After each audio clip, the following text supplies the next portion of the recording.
তোমাদের সকলকে আমার ইউটিউব চ্যানেলে স্বাগত। আজকে তোমাদের সামনে আমি ক্লাস 9-এর রায়মার্টিন প্রশ্নবিচিত্রার দ্বিতীয় পর্যায়ক্রমিক মূল্যায়নের যে বাংলার প্রথম প্রশ্নটা রয়েছে, প্রথম সেটটা রয়েছে, সেটা নিয়ে আলোচনা করছি।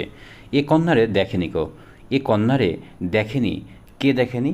পৃথিবীর কোনো পথ দেখেনি। এই যে খ নম্বর উত্তরটা। তারপরে ছোট্ট একটা ফুল দুলছে কিসে? সন্ধ্যার বাতাসে। আমরা পড়েছি সন্ধ্যার বাতাসে দিয়ে দাও। তারপরে রাধারানীর চকমকি ঠুকেছিল, কোথায় ঠুকেছিল? দেখো, চালের খড়ে চকমকি ঠুকেছিল। স্বামীজি স্বামীজি ধীরা মাতা বলে সম্বোধন করতেন কাকে বলো তো? এটা তোমার মিসেস বুলকে ধীরা মাতা বলে সম্বোধন করতেন। বেনামিতে লেখা অসাধু রচনায় আরবি ফার্সি ভাষা ব্যবহার করেছেন, এটা কে হবে? এটা কিন্তু তোমার বিদ্যাসাগর। কোন পাখি মাটিতে বাসা বাঁধে? এটা তোমার কি হবে বলো তো? ম্যালি ফাউল। পক্ষী বিজ্ঞানীদের কনফারেন্সে চেয়ারম্যান কে ছিল? এটা তোমার চেয়ারম্যান ছিল কোয়ারুবিয়াস। কেরোসিন উৎসগতভাবে কোন শ্রেণীর শব্দ? এটা তোমার কিন্তু বিদেশি শব্দ হবে। ভ্রমণ শব্দটি ক্রিয়াবাচক বিশেষ্য। 2-এর 1 নম্বর প্রশ্নটা দেখো। নেভে না তার যন্ত্রণা, যে কিসের যন্ত্রণার কথা বলা হয়েছে?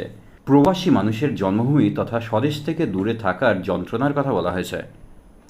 আকাশের সাতটি তারা কবিতায় কবি বাংলার সন্ধ্যা সম্পর্কে কি বিশেষণ ব্যবহার করেছেন? এখানে ব্যবহার করেছেন শান্ত, অনুগত ও নীল ব্যবহার করেছেন। তুমি ভুলে টাকা দাও নাই তো? কেন বক্তা এ কথা বলেছে? দেখো, মালার দাম হিসাবে রুক্মিণী কুমার রায়ের দেওয়া পয়সার আকৃতি এবং অন্ধকারে তার ঔজ্জ্বল্য দেখে রাধারানীর প্রশ্নধৃত কিন্তু মন্তব্যটি করেছে। আমার এখন দৃঢ় বিশ্বাস হয়েছে যে, বিশ্বাসটি কী বলতো? ভারতের কাজে মিস নোবেলের একটা বিরাট ভবিষ্যৎ রয়েছে, এই বিশ্বাস রয়েছে। রবীন্দ্রনাথ স্বচ্ছন্দে লিখেছেন, রবীন্দ্রনাথ কী লেখার কথা সৈয়দ মুস্তাফা আলী বলেছেন? আব্রু দিয়ে, ইজ্জত দিয়ে, ইমান দিয়ে ও বুকের রক্ত দিয়ে লেখার কথা বলেছেন। শঙ্কর দর্শনের আলোচনায় কোন ভাষার ব্যবহার স্বাভাবিক হবে? এটা কিন্তু সংস্কৃত ভাষার ব্যবহার স্বাভাবিক হবে। সান্তিয়াগো কোন কাগজে করভাসের খবর ও ছবি বেরিয়েছিল? কোরিয়ারে দল সান্তিয়াগো তে করভাসের খবর বেরিয়েছিল। আর্গাস কত টাকায় করভাসকে কিনতে চেয়েছিল? এটা কী হয় বলো তো? 10,000 এসকিউডো, অর্থাৎ প্রায় 15,000 টাকা দিয়ে করভাসকে কিন্তু কিনতে চেয়েছিল। বাংলায় ব্যবহৃত দেশি শব্দগুলি প্রধানত কোন দুটি ভাষা থেকে এসেছে? দেখো, অনার্য জাতির ভাষা দ্রাবিড় ও অস্ট্রিক থেকে এসেছে। ওটা রেখে দাও, কাজে লাগবে। চিহ্নিত পদটি কী জাতীয় সর্বনাম? ওটা কিন্তু তোমার নির্দেশক সর্বনাম। গাছের প্রাণ আছে, গাছের নিচে দাগ দেওয়া আছে, গাছ কৃবাচক সর্বনাম, এটা কিন্তু শ্রেণীবাচক সর্বনাম। তারপরে অজ্ঞাতমূল শব্দ কাকে বলে? যেসব দেশি শব্দগুলির উৎস প্রাচীন, উপলব্ধি করা গেলেও তাদের মূল খুঁজে পাওয়া যায় না, তাদের অজ্ঞাতমূল শব্দ বলে, যেমন কোপাই, কাঁসাই ইত্যাদি। তারপরে দেখো, আগন্তুক শব্দগুলোকে কয় ভাগে ভাগ করা হয়? আগন্তুক শব্দগুলোকে আমরা প্রধানত দুটি ভাগে বিভক্ত করে থাকি। একটা তোমার বিদেশি শব্দ, আর একটা অন্য প্রদেশীয় শব্দ। এবার চলো 3-এর যে প্রশ্নগুলো আছে, চলো আমরা পিডিএফ থেকে দেখব। এরই মাঝে রয়েছে বাংলার প্রাণ। কবি কোথায় বাংলার প্রাণকে অনুভব করেছেন? দেখো, রূপসী বাংলা কাব্যের অন্তর্গত আকাশের সাতটি তারা কবিতায় কবি জীবনানন্দ দাশ এরই মাঝে, অর্থাৎ সান্ধ্যকালীন বঙ্গ প্রকৃতির যে অপরূপ সৌন্দর্য, সেই অপরূপ সৌন্দর্যের হদিশ কিন্তু খুঁজে পেয়েছেন। বাংলাদেশের প্রাণের হদিশ। অস্তগামী সূর্যের রক্তিম আলোর রাতের অন্ধকারে ডুবতে যাওয়া মেঘের কামরাঙা লাল বর্ণের মধ্যে বাংলার নীল সন্ধ্যার মোহময় আবেশে, নরম ধানে কলমির ঘ্রাণে, কিংবা হাঁসের পালক স্বর, পুকুরের জল, চাঁদা সরপুটিদের মৃদু ঘ্রাণে, কিশোরীর চাল ধোয়া ভিজে হাতের স্পর্শে, কিশোরীর পায়ে দলা মুঠা ঘাস, কিংবা পাকা ফলের বটফলের ব্যথিত গন্ধের ক্লান্ত নীরবতায় বাংলার প্রাণের স্পন্দন তিনি ফিরে পেয়েছেন। পরের প্রশ্ন কী বলেছে?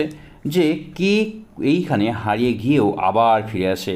পঙ্কক্তিটির গুণার্থ লেখো। আচ্ছা দেখো, নীরেন্দ্রনাথ চক্রবর্তী আবহমান কবিতায় সংগ্রহীত যে উক্ত চরণটি রয়েছে, তা কিন্তু এক চিরন্তন সত্য। বাংলাদেশের পল্লী প্রকৃতির বুকে বড় হয়ে ওঠা নানা মানুষ কোনো না কোনো সময় মাতৃভূমি ছেড়ে চলে গেলেও ভালোবাসার অমোঘ আকর্ষণে তাকে পুনরায় ফিরে আসতে হয় প্রকৃতিলগ্ন জীবনে। আবহমান কাল ধরে বাঙালির ঘরে ফেরার গল্প ফুরোয় না কখনোই। তাই কবি আবার হারিয়ে গিয়েও আবার ফিরে আসে, যেমনভাবে বহু যুগ আগে নিবিড় অনুরাগে সে আশ্রয় নিয়েছিল। পরের প্রশ্নটা দেখো, কিন্তু তাদের আহারের সংস্থান রইল না। কোন প্রসঙ্গে এই উক্তি, আর তাদের আহারের সংস্থান রইল না কেন? আসলে দেখো, রাধারানী কিন্তু একটা বড় মানুষের মেয়ে ছিল, বড় বাড়ির মেয়ে। পিতার মৃত্যুর পর 10 লক্ষ টাকার সম্পত্তি জাতির সাথে এক বিধবা মায়ের মোকদ্দমা শুরু হয় এবং মামলাটি হাইকোর্টে হেরে যাওয়ায় তাদের দুরবস্থা ঘটে। এবং হাইকোর্টের রায়ে যখন রাধারানীর বিধবা মা সমস্ত সম্পত্তির অধিকার থেকে বঞ্চিত হয়, এমনকি বাড়ি থেকেও তাদের উৎখাত করা হয়, মোকদ্দমা চালানোর খরচ বাবদ তাদের যে সঞ্চিত অর্থ ছিল সেই সঞ্চিত অর্থও ব্যয় হয়ে যায়। নিজের গয়না বিক্রি করে রাধারানীর মা সুবিচারের আশায় প্রিভি কাউন্সিলে আপিল করে। এই সমস্ত কারণেই তাদের খাদ্য সংস্থানের আর সামর্থ্য কিন্তু থাকে না। রাধারানী কাঁদিতে কাঁদিতে কতগুলি বনফুল তুলিয়া মালা গাঁথিল।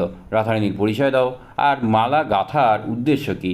দেখো, রাধারানী বড় মানুষের মেয়ে, তার বয়স 11 অর্থাৎ 11 পূর্ণ হয়নি, সে নিতান্তই বালিকা। আগে তাদের অবস্থা কিন্তু ভালো ছিল, কিন্তু বর্তমানে দুর্দশা দেখা দিয়েছে। রথের আগে রাধারানীর মা অসুস্থ হয়ে পড়ায় ফলে তাদের কায়িক পরিশ্রম করতে পারছিল না। ফলত রাধারানীর আহার এক প্রকার বন্ধ হয়ে উপবাস চলতে থাকে।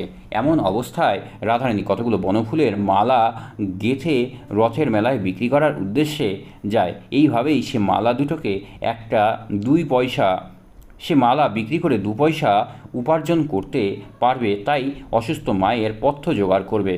তোমাকে একটু সাবধান করা দরকার। কাকে সাবধান করা দরকার? আমরা তো বুঝতেই পারছি যে এটা স্বামী বিবেকানন্দর চিঠি থেকে নেওয়া হয়েছে।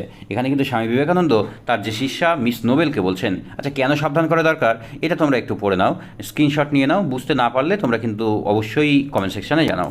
ধর্ম বদলালে জাতির চরিত্র বদলায় না। আচ্ছা, নবনব সৃষ্টি প্রবন্ধে উক্তিটির সত্যতা বিচার করো। এটা কিন্তু তোমাদের খুব ইম্পর্টেন্ট প্রশ্ন, বড় প্রশ্ন। এই বড় প্রশ্ন খুব সহজ, ছোট করে দেওয়া আছে, তোমরা এটা পড়ে নেবে। যদি কোথাও অসুবিধা হয় তাহলে বলবে, আমি এটা কিন্তু আলোচনা করছি না। তারপরে দেখো, আমি বিশ্বের শ্রেষ্ঠ জাদুঘর। আচ্ছা, এটা কিন্তু তোমার করভাস থেকে নেওয়া হয়েছে। এখানে কি জাদুঘর আর্গাস এই কথাটা কিন্তু বলেছে।